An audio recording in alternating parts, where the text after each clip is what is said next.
Bucknutters. Welcome to the Bucknuts Morning 5 here on Wednesday, January 4th, 2017. I am Dave Biddle, very happy to be joined by Jonah Booker. I was just down in your neck of the woods, J-Book, of course. The debacle in the desert, as everybody is calling it. I mean, it took Urban Meyer. I think he was on the plane making coaching changes on the way back here to Columbus. And, you know, I feel like we should be honored that Coach Meyer listens to the Bucknuts Morning 5 because he's taking all of our advice. I'm being facetious. I think it was pretty obvious when Kevin Wilson was let go at Indiana. That seemed like a good fit at Ohio State for offensive coordinator if they can make it work out.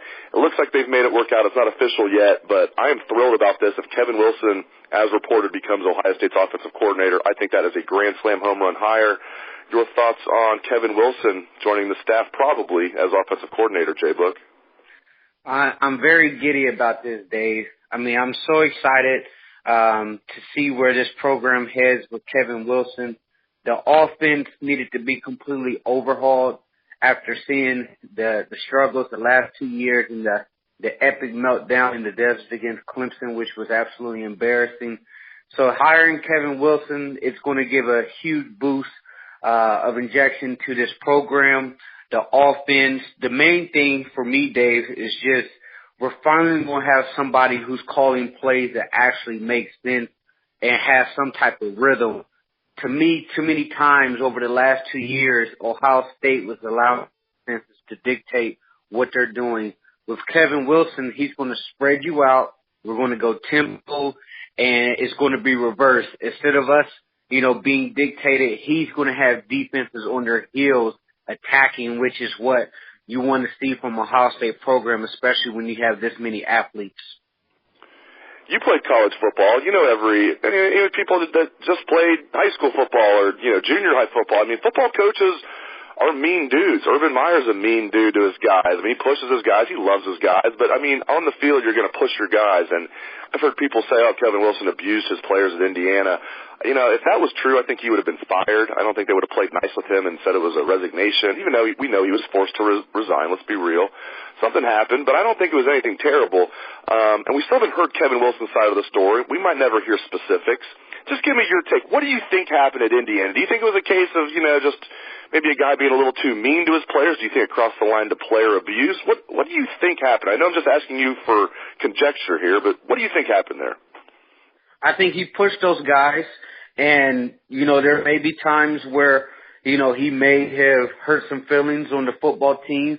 Some guys probably felt the pressure of, hey, you're soaking it in the training room a little too much. You need to get your butt back out there on the field. And you see it every level. At Ohio State, you had a guy in Mike Vrabel who would cuss every 3 words, but, some players loved him, some players didn't. You're never going to have 100% of your players liking who you are. And one thing that a lot of people forget is Ohio State has Brian Noor on the Indiana coaching staff. Noor was my coach at Ohio. Noor wasn't a guy that really got along with all of his players either. And Brian Noor, he coached with Wilson at Indiana. He was his DC. And Ohio State has him, in an administrative role behind the scenes. And he's at practice every day. So I'm pretty sure that Urban also got some intel and some insight on the way Kevin Wilson operates from Brian Noor. But to me, you're never going to satisfy all your players. All your players are not going to like you. When you're going through the recruiting process, the head coach is rarely involved. It's typically either your position coach or the person who recruits your region. And you actually build a really solid relationship with them more so than what you do with your head coach. And then once you get on campus, you're actually, dealing with the head coach accordingly. But you're going to see situations, like I said, players aren't going 100% players are not going to like their coach, especially one who's going to push them the way Wilson is. And I would take that all day, every day. A guy who's going to push you to your limit to see what you're made of. That's the type of coach that you want to see out there on the field. Absolutely. I'm sure, Urban Meyer pushes his players, Nick Saban, the best coaches. That's what they do. So I just could not be more fired up about this hiring. Let's hope it comes to fruition. And if it does, I mean, this is Urban Meyer's offense. You know, he's not just going to say, hey, Kevin Wilson, do whatever the heck you want. But I certainly think Kevin Wilson's going to have more power than Ed Warinner. You know, certainly Tim Beck, who wasn't even in charge of the offense. It's going to be more like a Tom Herman situation. But this is still Urban's offense. You know, what changes do you expect will happen? Just your thoughts on maybe the differences that Kevin Wilson will bring to this offense. You hire Kevin Wilson, Dave, he needs to have full autonomy of the offense. He needs to have full command. There's no more sharing duties crap. That was an epic failure. Ed needs to not be involved with any of the game day play calling. Yes, preparations is still to be determined to understand what his role is actually going to be. Urban, you know, he says he was heavily involved the last 2 years, and as you mentioned, this is his offense, but he needs to have to step back a little bit and let Kevin do his thing. That's why you brought him in here to fix, you know, what was an epic failure. So allow him to do his thing, call his plays in sequence. He has a history of being a dynamic play caller all the way from his days at Oklahoma, where he helped produce 2 Heisman quarterbacks and had Oklahoma humming at a very high level at that time. So let him do his thing. There was too many cooks in the kitchen this time around. You know, no one really understood what the dynamics were with Beck and Warinner and Meyer being involved. And then Beck said they also get inputs from Zach Smith and Tony Alford on the field. And there was too many guys that was involved with the play calling. Plays were coming in late.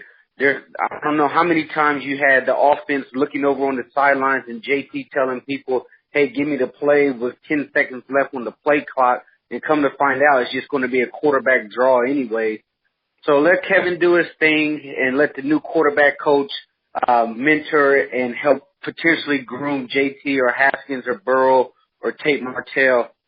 So that's what I feel about the situation. Yeah, no, I think Buckeye fans are, for once, in unison about something. Everybody seems to be very elated about the Kevin Wilson news. So we'll keep you abreast on that. And obviously there was other coaching news yesterday with Tim Beck moving on to Texas. I mean, I think that's been finalized for weeks. They're just waiting, obviously, for after the Fiesta Bowl.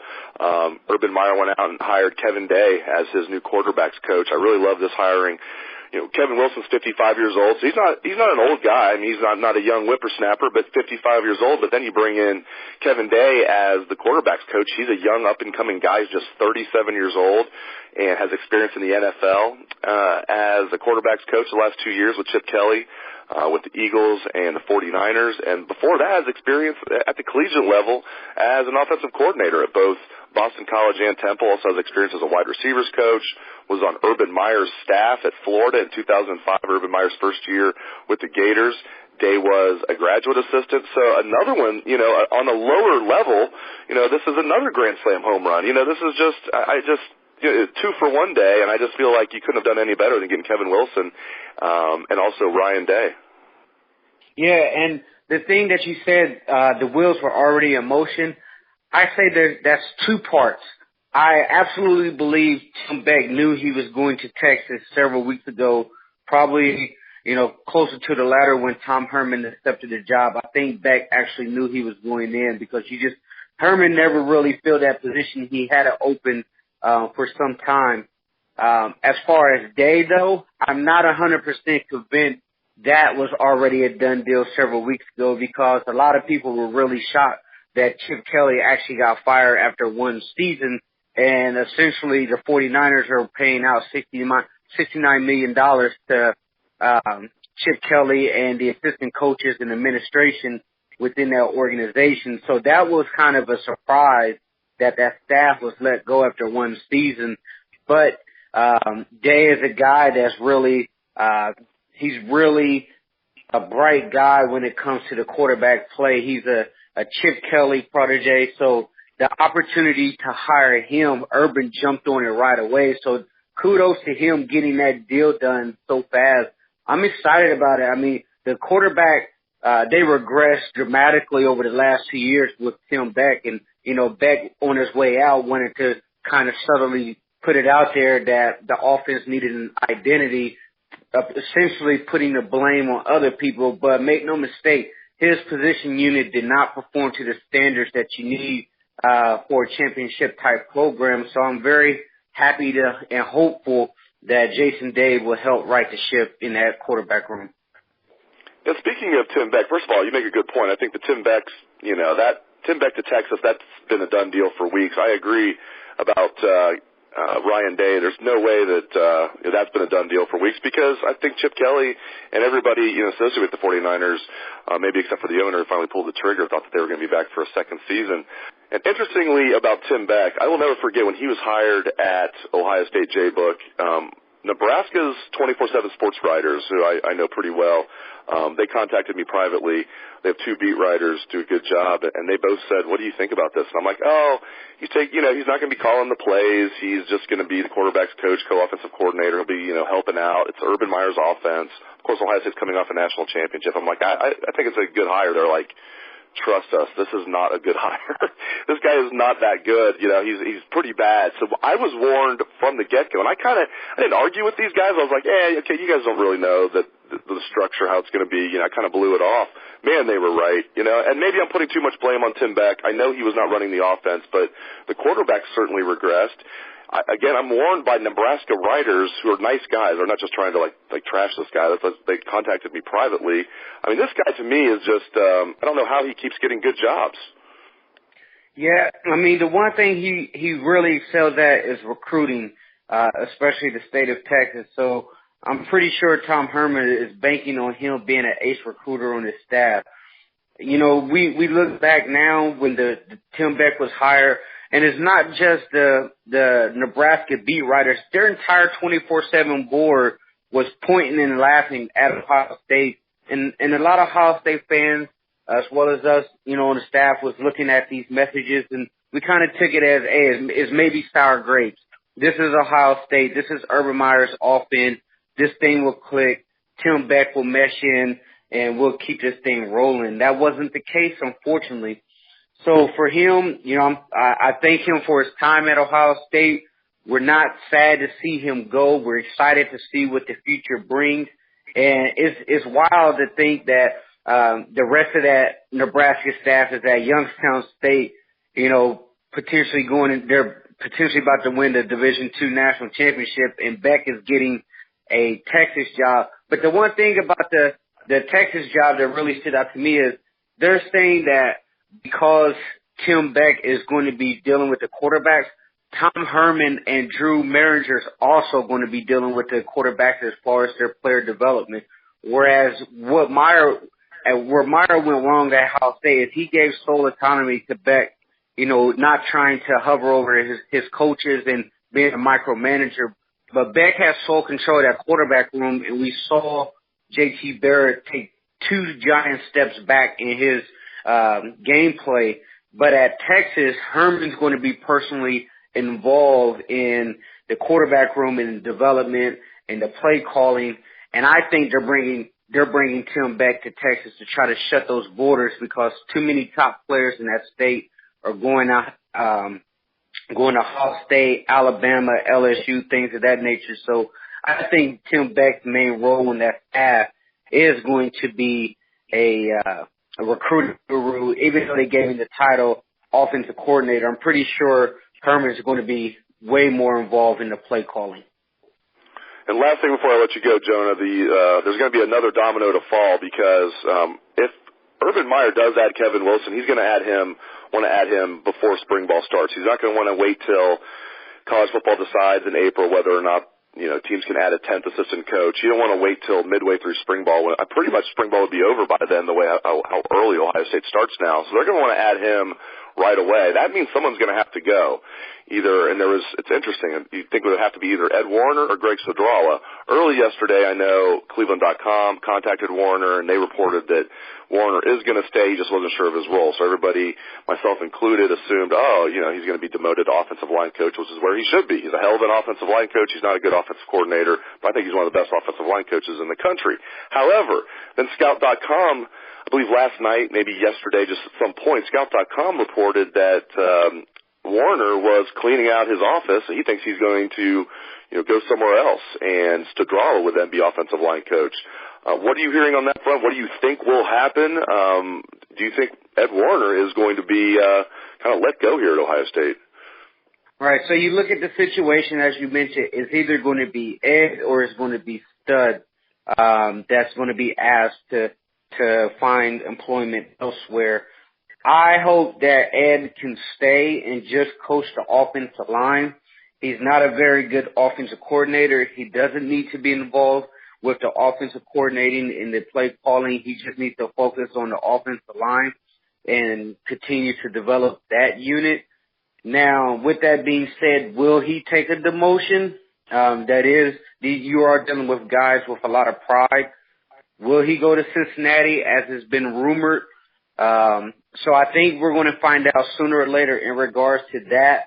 It has to be awkward in there for those coaches, because essentially you have Ed and Stud looking at each other and basically saying it's either going to be you or me, bud. So it's a tough situation for Meyer. This is why they pay these guys the big bucks to make these type of decisions. I'm just going to sit back and watch and see what develops when it comes to these two coaching hires. I mean, they could have a situation that says, hey, we're going to have one of you guys stay on staff and and maybe bring back the other coach in April once the NCAA passes the rule that you can add a 10th assistant to the staff. That could be an option, but it's going to be interesting because we're so late in the game in the season as far as recruiting, and a lot of coaching positions have been filled. So there's not a lot of employment out there for these guys, and it's an unfortunate situation whenever you have, a team that goes this deep into the playoffs and something that goes awry and guys are getting fired. So I'm just going to sit back, see what happens, but it's a very interesting story to follow. We'll see who's right, Cleveland.com or the scout guys who believe Ed is out of there. But I don't think anybody knows definitively yet because there's so many moving parts, especially with the NCAA ruling coming in April. Bottom line, if you're a Buckeye fan and if you're listening to the show, you probably are. Maybe there are a few trolls out there that are listening in behind enemy territory. But if you're a Buckeye fan, bottom line is yesterday was a great day. We've been opining for weeks. Things need to be done and hoping things would get worked out. And it's great to see a plan come together perfectly. Kevin Wilson is offensive coordinator. Not that anybody was, saying Ryan Day was going to come in as well, but he just seems absolutely perfect too. So yesterday was a great day, and hopefully today's going to be a great day as well. Keep it locked to Bucknuts. We'll have all the news for you as it breaks later today. Thanks very much to Jonah Booker. Really appreciate it, Jay Book, for your wisdom, and thanks to all the listeners out there for tuning into the show. Let's hear some Buckeye swag, best damn band in the land.